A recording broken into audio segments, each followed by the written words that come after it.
Welcome to the FMCG Guys, the podcast that dives into the innovation, strategy, and trends shaping consumer goods and retail in Europe and beyond.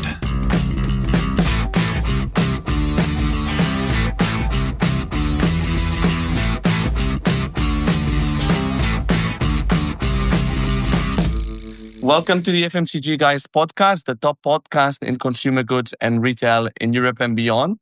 If this is the first time you tune in, you'll want to know that we are now well over 200 episodes in. So do go into our website to listen into some of the top voices in our industry. Remember, we are part of a family of podcasts. We have a sister podcast in the US, the CPG Guys, where Peter and Sri interview leaders in the CPG, consumer packaged goods world in the US twice a week as well. My name is Daniel Torres, by the way, and I'm accompanied today by no other than my dear co-host, Efrain Rosario. Hey, Efrain, how are you? Hey, Daniel. Nice to see you after your holidays. Yeah, I've had an amazing time in Indonesia. And now back to the concrete jungle of Barcelona. What are we going to do? Well, there are worse concrete jungles in Barcelona. Exactly. And it's actually an exciting time for us because we have a Champions League semi-final this week. By the time this airs, people will know if we're in the final of the Champions League or not. But the last time we were was 10 years ago. So, well, Daniel, if things go, I think the way we want them to, I think you and I may have to have a little side bet of that's true.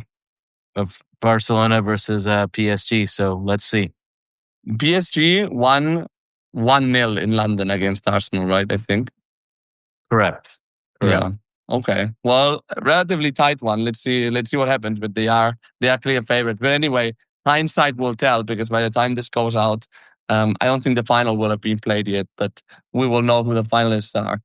But anyway, so today I'm very excited about this conversation because it's been coming for a while, and we're going to be speaking with Too Good To Go, which is, I think, one of the most excitings out there. They've been around for a while, at least I've known them for a while, but they're still clearly innovating. And this company, Too Good To Go, Efrain, what's your thoughts on them? Because we were chatting before the interview, and you mentioned that you've known them for a while as well.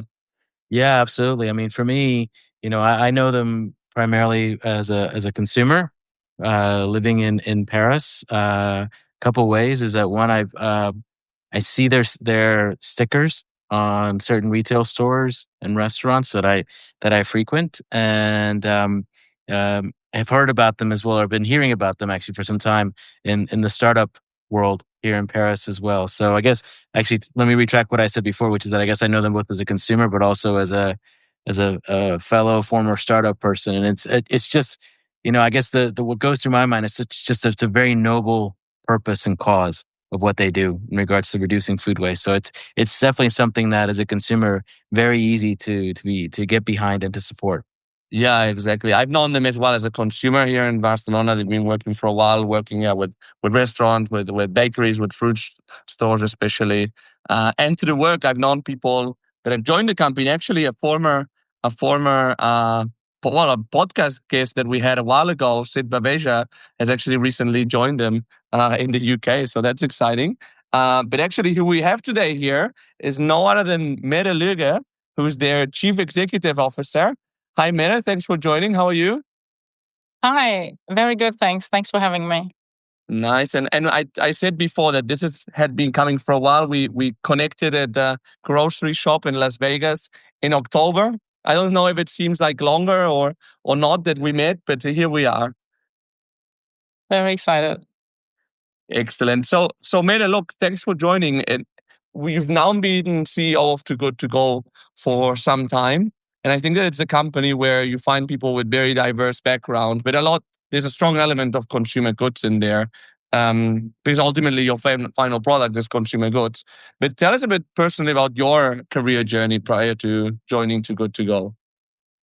Yeah, sure. I studied political science, and then after university, I joined McKinsey & Company.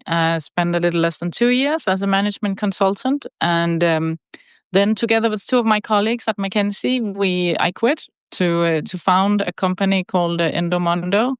This was one of the first apps being built. This was before the App Store. So we built a running app, and the whole idea was to make fitness fun and help people find the motivation to exercise. We launched it for Nokia phones, since that was the smartphone at the time. This was back in 2007. And then I worked with that for almost 10 years. The last few years after being acquired by Under Armour. And then in September 2016, I was going to this event in Copenhagen, and there was a bus arranged for us. And the woman next to me on the bus showed me the Too Good To Go app on her phone on that bus ride. And I just thought it was the coolest thing. I really fell in love with the idea. I didn't know anything about food waste, and neither did she really, but just intuitively, the idea of actually giving this food a second chance just really appealed to me. And so I got in touch with the founders. I congratulated them on the idea and asked if I could help. And at that time, they were looking for funding, and they hadn't raised any capital yet. And they were looking for sparring from someone who had app experience. So I invested and started sparring, and then they asked if I would take over. So it's been, we're in year 9 now, I guess. That's amazing. And I have to say, when I was looking at your profile, I remember being a user of Endomondo. I think we might have even done something with them through Coca-Cola. So I saw that and it brought a smile to my face. That's great. But with regards to Too Good To Go, I'm curious. It's like, so, like you said, you saw the app, from this person that you happened to meet on a bus ride, and obviously that caught your interest. Was there anything else that kind of then compelled you to kind of, like you said, take the next step in terms of reaching out to the founders, investing, and then ultimately agreeing to come on as CEO? What was it that drew you to Too Good To Go? So, I mean, right there in the bus seat, it was just, I think, intuition around giving the food a second chance. So I think my husband would call me a hoarder. I am incapable of throwing things away. So that just really spoke to me. And then as I got home, I started researching more around food waste and just realizing that we throw away 40% of all food produced, and that food waste is actually driving 10% of greenhouse gas emissions. It kind of, puts on a whole nother layer on top of it. We also throw away $1 trillion a year in good food. So, I think it's just one of those things that any way you look at it, it doesn't make any sense. No, absolutely. And like you said, I think particularly I imagine that for someone who came from background of McKinsey, like the inefficiency of it or the ineffectiveness of it must have been like, you're like, oh, this is just ripe for improvement. Yeah, exactly. And also just like the way I approach almost anything I do is I want to start out with a problem, and I want to understand, like, there needs to be something real to work with. And, if you want impact, you have to fix a real problem. And then, first part was kind of understanding the problem, but also I just found already back then that Too Good To Go, it's such a neat concept. It's win-win, it helps solve one of the biggest problems we have, but in a way that leaves everyone as winners, whether it's the stores or the consumers or the planet. It wins all around, and I think that was just appealing. Yeah, it kind of doesn't make sense that this app exists, so to speak. I was gonna, like, in the same way that the woman on the bus showed you the app and you were so compelled, now as CEO, how would you describe the app of Too Good To Go? Yeah, so we connect users with food businesses and basically store owners that have food left by the end of the day. So we allow consumers to save that surplus food and basically do make a great deal as well. It's good value. So really that connecting those two parties is how we think about ourselves. We are that. So by now we are the world's largest marketplace for surplus food. And basically, if I'm a user of the app, I'll go in there and I will find different food businesses, as I mentioned before, bakeries, food stores. I have like fruit stores here in Barcelona, restaurants, and they kind of have like a basket of what they will preview that will be their surplus by the end of the day, no? And I can go in a certain time frame to pick up products. Yes. When you open the app, you'll see all the stores nearby, and you can find your favorite supermarket or bakery or sushi place, and you can read a little bit about what they expect to have left by the end of the day. The thing about food waste is it's unpredictable, so they don't know exactly what they will have, and that's why we call it a surprise bag. But you get a sense of what you can get. You reserve it on the app, and then you go and you pick it up, typically around the time the store is closing for the day. And that's basically how it works. So Mette, you mentioned earlier on about, a couple of those really eye-catching stats or facts around the food waste opportunity. I guess in terms of like when you were first coming on to the company and you were kind of starting to explore, like you said, the problem, were there any other like, particular facts or insights that kind of stuck out to you in regards to why this was something that was, like you said, ultimately going to result in the largest marketplace for surplus food? Well, I think it really is. It was these different aspects of food waste that you don't maybe think about at first glance, but like there's the environmental aspect that I mentioned, 10% of greenhouse gas emissions.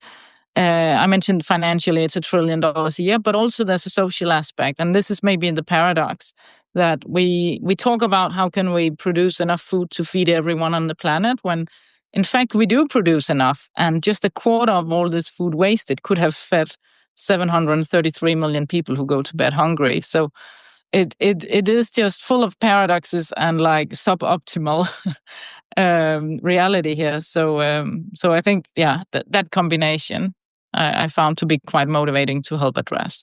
Well, to me, I think what that personifies in a way is that this combination of both purpose and profit coming together, right? Because there's value to be had for the different players in that value chain. Yeah, exactly. And I actually think, our entire company is built on this fundamental idea that you don't have to choose between the two. And it's, reporters often ask me, how do you balance the two? And we kind of don't, because they are the same thing for us. So it's not even a consideration we need to have all the time. Every time we make anything in revenue, it's because we've saved some food from going to waste. So ESG is not just something that sits on the side and we do a little bit with left hand. It's embedded in everything.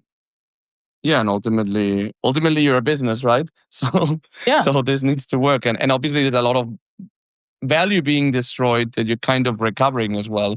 So I think it makes sense. I mentioned before like types of retail formats that I've seen you work with: bakeries, fruit stores. What other formats do you work with? Like in other, I don't know, in general. Yeah, so when it comes to our surprise bag concept, then we started out working with buffet restaurants. And the rationale there is that serving a buffet is a very effective way of feeding a lot of people, but it's also pretty certain that it's going to create some significant waste at the end of the day. So that's why we started. Then we started working more with bakery. Sushi places came on board. And then supermarkets, which is one of our biggest segments today. We also work with hotels, typically the breakfast buffet. We work with even corporate canteens now, even those that are not kind of open for the public. We have a solution to use it internally for the lunch at big corporations and universities and so on. So I think the way we think about it when it comes to the surprise bag is, as long as there's food going to waste, we can find a way to make it work. So that's the surprise bag concept. Yeah. Yeah. And is it, so you've mentioned obviously a lot of different types of retailers in some way, shape or form, actually retailers and on-premise venues as well. Do you also work with manufacturers directly? Yes, we do. So a couple of years ago, we introduced another model that we call parcels. And with parcels, we basically buy the surplus food that the manufacturers have. And we then sell that to our consumers and we ship it to them. So it's delivered to a pickup point near them or to their doorstep. So this model we've been operating for 2 years now. It's still rolling out. We're now operating in 10 countries. And Well, I was just going to ask, can you Yeah, say yeah. which countries? Because I'm personally, as a consumer, I'm fascinated by that as well. Yeah, so we have this operating now in Denmark, Belgium, Netherlands, France, Italy, Germany, Austria, Spain, UK, and Poland. I think Wow. that's them. Daniel, our home markets are there. So Yeah. you got to go try this out. Yeah. True. But I think what's interesting here for the manufacturers is that this is basically food that they typically could not sell in the traditional channels for different reasons. Maybe there's something about the branding that has changed. Maybe the shelf life is not living up to the requirements that the supermarkets have.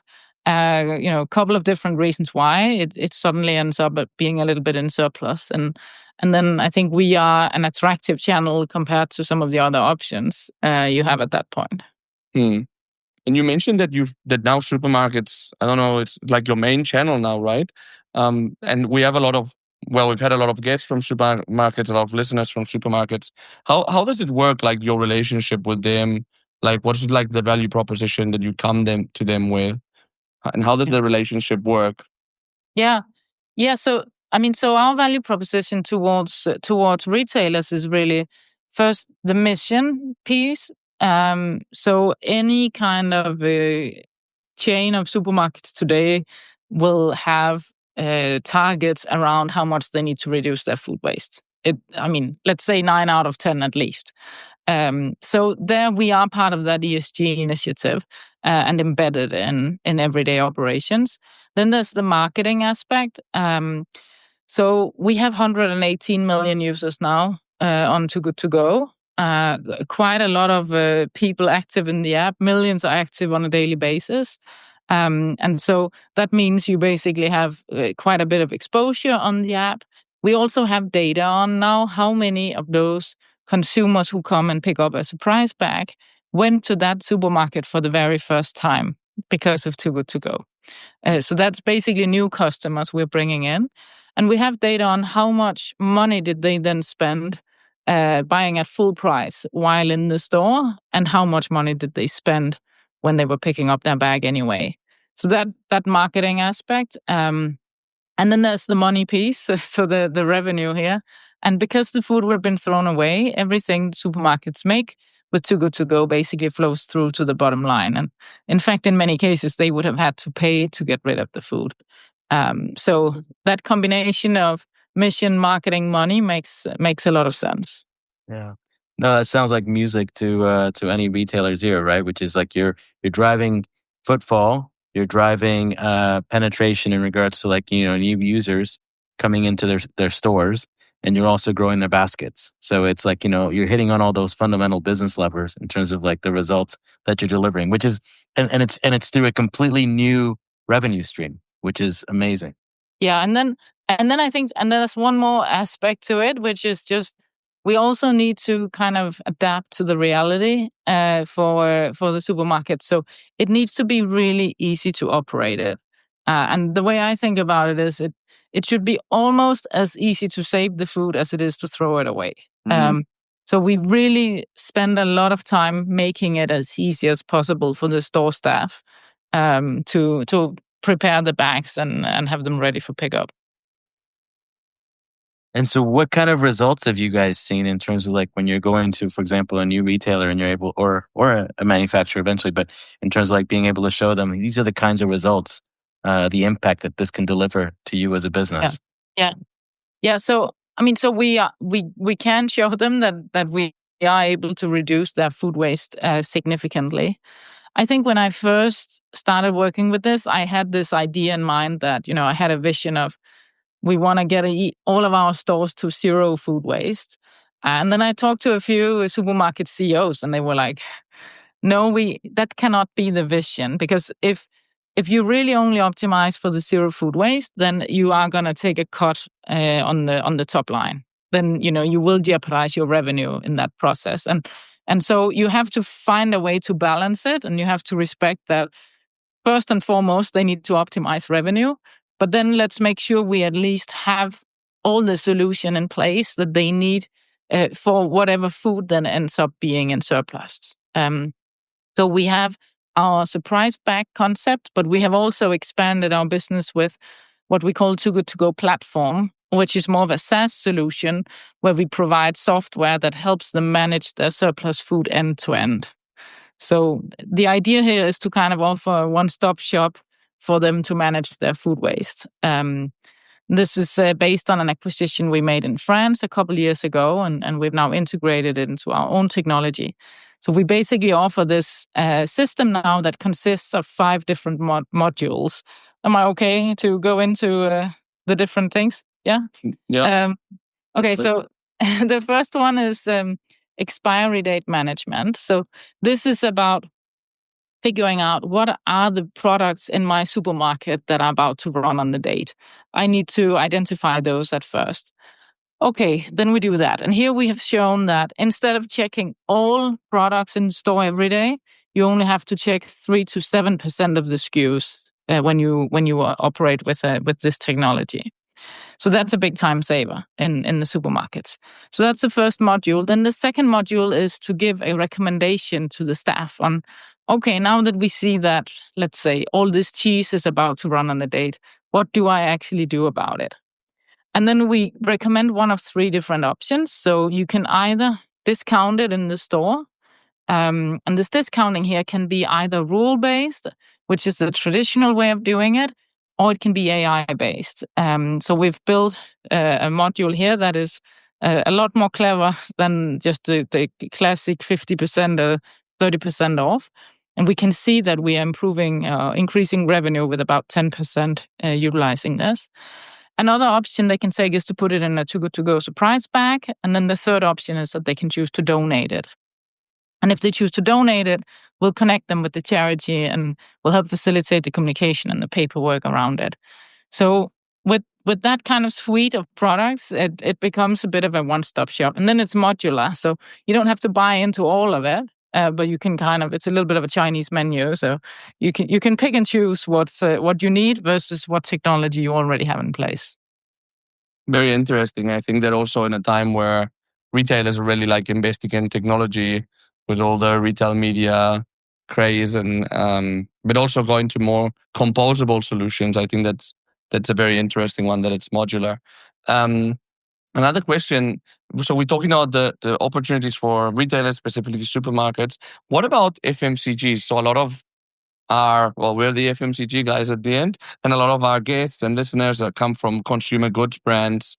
I know that some don't have that expiry date condition, but a lot of them do. So what opportunities would you see for brands through your platform, be it brand visibility, ESG?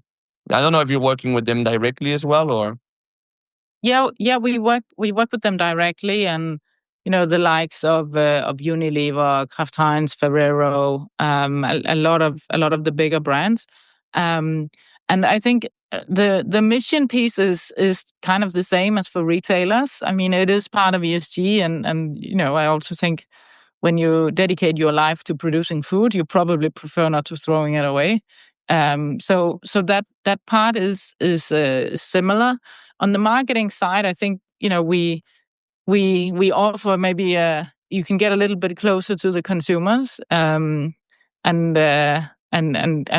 again we have a pretty significant reach now in the 10 countries where we operate this model. And then on the revenue side, I mean, you recoup the cost and then some, and the alternative maybe was to throw it away. So I think, again, here for FMCG companies, it really makes a lot of sense. And if you look at some of the alternative channels, I think oftentimes they are less interesting.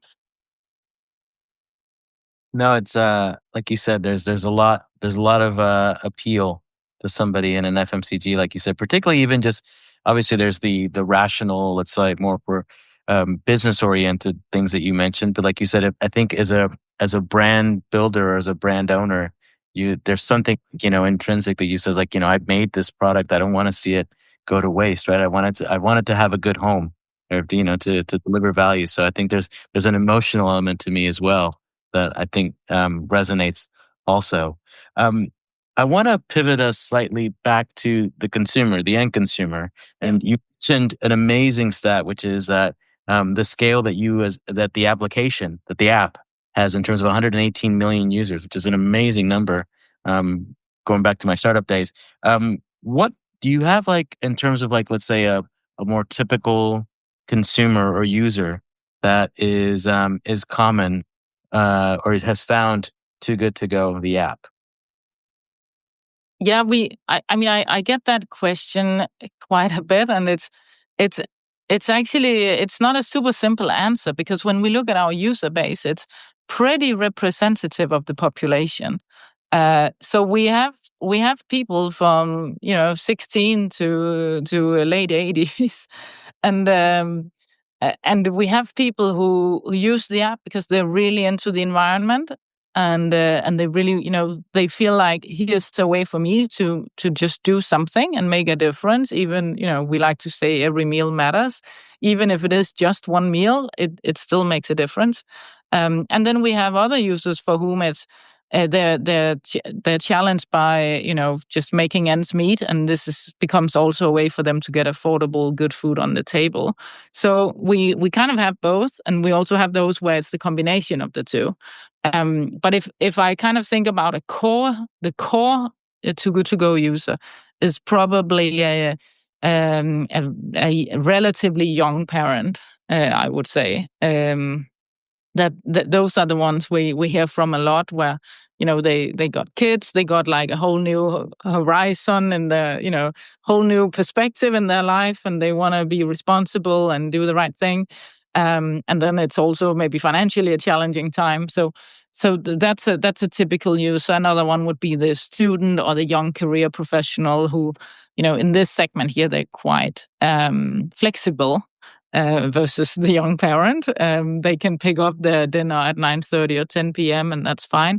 Whereas the young parent is maybe more into the bakery or supermarket segment, where closing is quite a bit earlier. So I think those are two of the main ones. Yeah, and I imagine that given the current volatility that we're seeing economically across the world, everyone is interested in a good deal as well. So I'm sure that's something, like you said, is appealing to pretty much everybody in the total population of the markets that you operate in. And we definitely also saw in 22, when inflation was at its peak, we definitely saw that there was a bit of tailwind on the consumer side. And Mette, as an app person, I know that one of the big things, I don't know much about the app world, but I know that one of the big things is new customer acquisition and cost of acquisition. I know that these are two big metrics. What's your strategy at Too Good To Go to attract new users of the app, ultimately consumers? Yeah. So I think the most important thing when you build apps, and had the same philosophy for Endomondo, is you have to build a product that people really want. Just, you have to, before you even invest anything in marketing, you just have to make sure the product experience is awesome. And we've invested a lot in that. Yes, we started off with a great idea and concept, but then the devil is in that execution and in just making sure that the app is neat and nice and just does its job. So we've invested a lot in that. We have a rating of 4.8 to 4.9 in both app stores across millions of reviews. And we really, we do our best to deliver a good experience. And that also means that most of our new users, like the vast majority of users, they come organically. But other than that, we do PR, and we do, of course, paid media as two of the main things. And I think what's fascinating to me, and I've only heard the very initial details, but would love to hear more from you. In that you're not just in turn with these users of the app. Obviously, they're gaining value in regards to using the app and finding these products that would or reducing their waste. But I think there's also an education element, right, in regards to like how do you help them in terms of being able to reduce their own food waste at home? Yeah. So we actually have a strategy where we think about impact at 3 different levels as a company. So the first level of impact we have is the food that we help save. So this is the surprise bags, this is the parcels, and these are also the products that are saved through the platform technology. That's the most tangible impact we have. Then there's a layer around that where it's more food we influence to getting saved, we call it. So this is where we educate, for example, consumers on how to read a date label. So I don't know if you're aware of this, but in Europe, 10% of all food waste is driven by consumers not understanding the date labeling correctly. So in Europe, we have two different date labels. We have use by and we have best before. Those are two very different things, and yet most consumers think it means the same thing. And so they will toss, you're raising your hand, Daniel. And so they will just throw away the product when it hits either date. And that's absolutely not the right approach here. So use by is basically a date you need to take seriously. If you consume the product past use by, there's a safety risk, a health hazard. And that's typically meat products, for example, fish, chicken, that kind of stuff. Then you have the the best before products. And best before actually means often good after. Best before is the date where the producer guarantees the highest quality. That does not mean that if you consume it a day or a week, or in some cases a year after, that anything is wrong with it. So here you want to look, smell, taste. Don't waste, is what we call it. But you basically want to use your senses and then and use your common sense at the end of that. And then you make a decision on whether you want to consume it or not. So a lot of products, you can think of pasta, rice, spices, a lot of cereal and other things, beer, soda, a lot of things you can easily consume after. So we've tried to help educate consumers on this, and the way we've done it specifically is by creating this coalition where we've produced a date label around this look, smell, taste, don't waste. And then we've teamed up with, until now, 550 different brands who put this label here on 6 billion products a year now. And then we do surveys on it to just get a sense of whether it's actually changing behavior. And it is. So it is actually saving food. So that's just an example of having impact kind of beyond your core business model. There's no money involved in any of this. It's something we do on the side, but it helps drive some impact. And it's part of the second layer of impact that we have. And what's the third layer? Yeah, maybe just one other thing on the second layer is, for example, we do quite a bit of public affairs work. So we work with politicians, authorities across countries to advise on better regulation and better legislation around food waste. That could be another example. So, and then the third layer, that's a little bit abstract, and so for a lot of people, it's a little weird. But that is to inspire entrepreneurs to start better companies, to build better businesses. And this is, definitely to be transparent, this is where we spend the least time. But, we are quite passionate about entrepreneurship. And I do think we need better companies and better startups. So we do things like we've published cases now with one via Harvard Business Review and another one on INSEAD, where a lot of students will now be able to use Too Good To Go as a case, which was already happening a lot organically, but we've now kind of teamed up with the universities to scale it and basically reach a lot more people. Very cool. Very cool. And we talked about it a bit before, but you as a CEO, how do you? And I know that it's not necessarily contradictory, but how do you balance that purpose-led mission of the company with the harsh realities of making money with a business?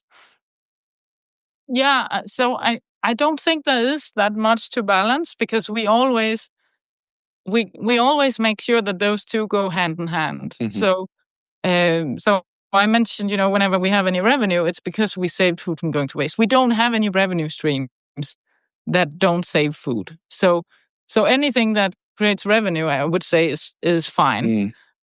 Then you have these things here, like the date labeling. You can say, okay, but you have no revenue surrounding that. So isn't that just a waste of resources? But I don't think it's crazy for a brand to have, a presence on 6 billion products a year. I think that might not hurt. It's hard to measure exactly what the impact is of that, but I do hope it helps tie us to the issue of food waste and help people think about us also as part of a solution. With the business cases, again, hard to measure what we get out of it as a business. Probably create some awareness amongst people who are soon going to be ready to take on a new full-time job. And we hire a lot of people all the time. So, I think it's perfectly fine if things are win-win. That's in our DNA, that you want to think about setups where everybody wins. So we try to do that as well with these impact things. Mette, you mentioned hiring a lot of new people, and I'm curious, given how you found your way to Too Good to Go, how have you all been able to attract top talent? Imagine that because it is such a noble cause and it is something that people can, as consumers themselves, get behind. But I'm curious as to what you've done to bring talent into the company since you've been CEO. Yeah, I think that we don't do a ton, I would say, on employer branding per se, but we do spend a lot of time on PR as part of kind of running our business and getting more people both on the app and more stores involved. I think one of the challenges you have when you are, we are kind of creating a category while we're building the company. So with that comes a lot of education on both sides of that marketplace.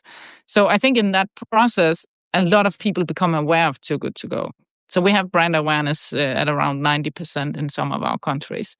So that of course helps when we then post about our jobs. We also have pretty significant following across different social media. But I think in general, I think we've been on a bit of a journey similar to other fast-growing companies where, the candidate you looked for in year 2 is different than the typical candidate you look for in year 8 and 9. So we're kind of constantly specializing as the team grows.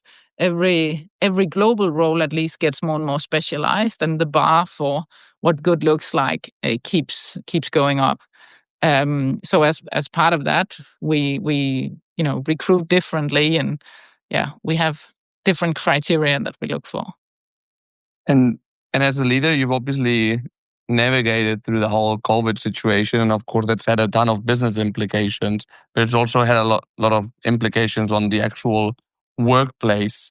How are you managing your business in this new, possibly hybrid workspace? But that depends on every company and the policy they decide to take, obviously.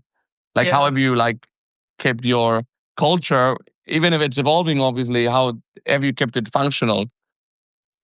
Yeah, I think during COVID, it was a little bit of an unusual situation. And, we you do whatever you have to do to get through those months. I think where we are at now is I continue to be a pretty big believer in what we call together first as a policy. So when you are a fast-growing company and when at the same time here we've gone from 1 to 3 business models, complexity is going up. We are now in 9 countries across 3 continents. Complexity is different. I'm a big believer in the speed of trust. I think there's a whole framework on that online with Kawi. And just, the way to build trust, in my experience, is it's much easier if people are together physically than if everyone is sitting at home. I also think in terms of creativity, you get to a different level when people are in the same room and when they can chat about it over the coffee. And, we in Copenhagen, for example, here we have just below 300 people. We have lunch together every day, and it's just a different kind of, kind of togetherness and communication, trust you can build. So we have a lot of people who work more remotely, and a lot of people who work from home 2 days a week, and that's fine. But I think fundamentally we're not going to be one of those remote only companies anytime soon. So that's given everything you said in regards to like now being able to look back on having grown 2 startups, Endomondo first, and now with Too Good to Go, how has that shaped you in terms of like your leadership style? Now X number of years into your career. Yeah, I think. Well, I actually think those are some of the hardest questions, right? Because you ask me to reflect on something I should really let someone else talk about.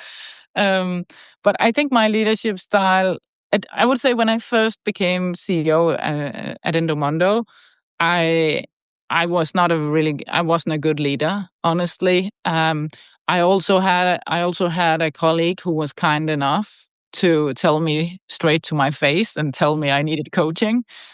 So I took that seriously and I got the coaching. And then leadership is one of those, I think, fascinating and annoying things where, you're never done. So I'm of course still on that journey, and that will never end. But I think I can say with humility that I'm at a different place than where I used to be. So I try to lead with transparency and kind of authenticity. I don't like the whole authentic leadership because I think it sounds like a strategy, and that's not why I do it. It's just that I think for me, one of the big advantages of starting companies and working in startups is that you get to build the culture where you thrive yourself. So by definition, where I'm CEO, the culture fits my personality, and that means I can be myself. I don't have to put on a suit and now I'm the professional. I'm just me when I come in and when I leave by the end of the day. So that I think that authenticity is, now it's almost a modern thing, right? But it's appealing to a lot of things, and it makes people feel like they too can be themselves, and it's that feeling of belonging. I think is very important for me. Yeah, and it's different to be authentic than to force yourself to be authentic, right? Yeah. It's a different story, I think. And how do you see the business growing in the next coming years? Like it's obviously I think it's, as I said before, a business that needs to exist. What are your ideas? Yeah, so when we think about growth, there are a couple of different elements to it. One is just to do more with what we have in the countries we're already in. Then another thing is to enter new countries initially with our surprise bags, but over the coming years also with the parcels model. And then I think longer term, we will probably also introduce additional business models. I think we're just quite keen on helping solve food waste at scale. So strategically, we look at the value chain. We look at where's the waste happening today. What assets do we have that can help play a role here? And that's kind of how we got to parcels. 3 times more food is wasted in that part of the value chain versus the retail part. And we have some assets, most notably the 118 million users hungry for more. So that made sense. But so I think there will be additional business models as the third part. Mette, this has been an amazing conversation. I've taken copious notes. I do have one more question for you, and it's a question that we ask at the end of every one of our episodes, which is we ask you to go in our time machine, and if you go back to the beginning of your career and give yourself one piece of advice based on everything you've learned at Endomondo, at McKinsey, and now at Too Good to Go, what would that one piece of advice be? Follow your gut. Love it. And get on the right bus as well would probably be. Yeah, speak to the woman on the bus, but this thing about it's one thing to kind of it's one thing to be open to having that intuition, but it's a whole nother thing to daring to actually rely on it. And I always try and see if the data aligns with the intuition, but even when it doesn't, it's usually the intuition is usually right. Is my experience. That's awesome. And by the way, Mette, I wanted to mention, since we've talked about very relevant topics to our audience, I wanted to ask you what's the best way for people in the brand side, on the retail side, to get in touch with you guys. And we can leave links in the show notes if you like. Yeah, I think the best thing will be LinkedIn. We and I say we because I have a colleague who helps me keep track of it, but we check it every now and then. So I think that's the best way to reach out. And in particular, FMCG companies that have surplus food would be super happy to have a look. And anyone looking for a job, we have a career website where you can find all the info. Awesome. Well, a lot of opportunities, and obviously everybody's a consumer here. So I think Efrain and I do recommend that you check out the app. It's very, very interesting. And ultimately, as a consumer, you get some great deals, right? So that's an important one. Efrain, let's go quickly to the takeaways. What are your now that you've seen it firsthand, what are your thoughts? I mean, I think to me, I go back to something, Mette, that you mentioned, both with regards to you and your experience as a leader, but also to the journey that Too Good To Go has been on, which is that this need to constantly evolve, right, and to always be learning. And I think what stuck with me was you talked about how you, in your time as CEO with Too Good To Go, have gone through various business models, and you'll continue to explore new business models as you scale to solve the problem. So I think, to me, like you mentioned it also obviously in terms of like your leadership style and your capabilities. So for me, I take that as a big learning and something that I think a lot of us can kind of take to heart in terms of either how we're thinking about our companies or how we're thinking about, our own careers as leaders as well. Mm-hmm. I really liked also the proactive nature of how you got the opportunity at Too Good To Go. And really as you said, going with your gut and grabbing that opportunity, but also then you were proactive about it. You saw that had like a vision and a future, and you really went for it. I think that's like great advice for anyone. Because I think that too many times people think of like getting job opportunities as a passive thing, and sometimes you need to take action and be proactive. Yeah. The other thing for me that was really interesting was when we were talking about, those 118 million users on Too Good To Go, and how when we typically think a lot about, let's say, more ESG or environmentally conscious services or goods, we say, well, that's just a small percentage of the population that's very, very much rooted in being eco-friendly or environmentally driven in all aspects of their lives. But I think what that 118 million user scale illustrates is that that's no longer the case. It's now something that everybody, if you think about segmenting all of the population, everybody, like I mentioned, is looking for a good deal. Everybody wants to do good in some way, shape, or form. So by making it easy for them, making it easy for the operators, it's been able to scale beyond, let's say, that 10% of the population that does everything is willing to make more effort to do it. Like, because you made it easy, it's now absolutely that's applicable to that much more, a higher percentage of the population. So for me, that was fascinating just to get behind what's driven that scale of the 118 million users.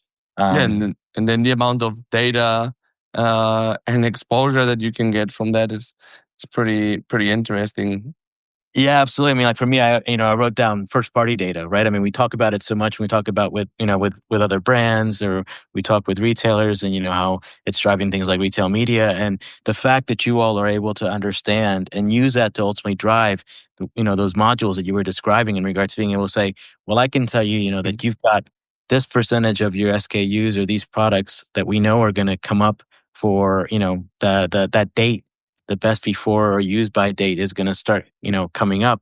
Being able to do that, and then being able to then, be smart around like using AI to be able to recommend what the discounting or promotional strategy would be. Just really, it illustrates the power of that data and what you can do with it. And it illustrates the way that you're not standing still on the original Too Good To Go purpose, which is amazing, but going further than that, which is great for the purpose, but also for the business. And I also like the fact when you talked about working with supermarkets, which are normally a big machine, that you need to really make it easy for them to seamlessly integrate. That is easy to save than to throw away. I thought that was very, very smart.